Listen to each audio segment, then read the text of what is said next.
दोस्तों, मुंबई से करीब 350 किलोमीटर दूर औरंगाबाद में पत्थरों को काटकर गुफाएं बनाई गई है, जिन्हें एरोला की गुफाएं कहते हैं। और ये करीब 1.5 किलोमीटर के क्षेत्र में बनाई गई है। और इन्हीं गुफाओं में से एक मंदिर भगवान शिव जी का भी है। और ये मंदिर बहुत ही बड़ा है। ये केव नंबर 16 में मौजूद है। दोस्तों, करीब 3 मंजिला ऊंचा ये मंदिर एथेंस के पार्थेनॉन से दुगना बड़ा है। और आर्कियोलॉजिस्ट ऐसा मानते हैं कि इस मंदिर को बनाने के लिए पहाड़ को ऊपर से नीचे की तरफ काटा गया था, तब जाकर ये मंदिर बना था। और आर्कियोलॉजिस्ट कहते हैं कि इस मंदिर को बनाने के लिए पहाड़ से करीब 4 लाख टन पत्थर को काटकर हटाया गया था। और इस मंदिर को बनाने के लिए लगभग 18 साल लगे थे।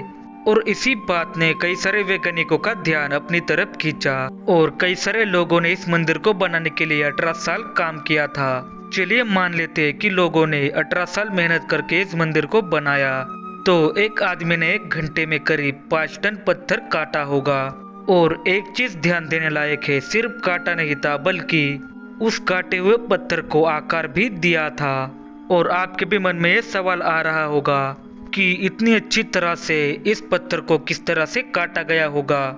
और इतनी बारीक नक्काशी करना आज की टेक्नोलॉजी के मुताबिक भी काफी मुश्किल है। और इसी वजह से कई सारे वैज्ञानिक ये मानते हैं कि इस मंदिर को बनाने के लिए 18 साल नहीं बल्कि 70 से 80 साल लगे होंगे।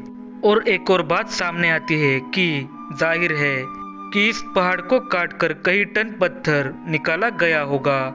और वो निकाला गया पत्थर किसी काम का नहीं होता है, तो उन टुकड़ों को यही आसपास कहीं पर फेंका गया होगा। वरना ज्यादा से ज्यादा ऐसा हो सकता है कि उन टुकड़ों का इस्तेमाल करके कोई नया मंदिर बनाया होगा। लेकिन अगर हम वहां जाकर आसपास नजर डालें तो वहां पर कहीं पर भी हमें पत्थरों का बड़ा ढेर नजर नहीं आता है। तो उस काटे गए पहाड़ों से निकले पत्थर के टुकड़े कहां पर गए? दोस्तों, दरअसल वैज्ञानिकों के मत आपस में ही उलझे रहते हैं, कभी भी एक नहीं होते हैं। यानी कि उनके अलग अलग तर्क होते हैं। और इस बात पर भी वैज्ञानिकों के काफी सारे अलग अलग तर्क मौजूद है। और इन्हीं एक तर्कों में से वैज्ञानिकों का एक दावा बहुत ही हैरान करने वाला है, जो इस मंदिर के बनाने के बारे में है। दोस्तों, पुराने वेदों में एक बहुत ही शक्तिशाली यंत्र की बात की गई है।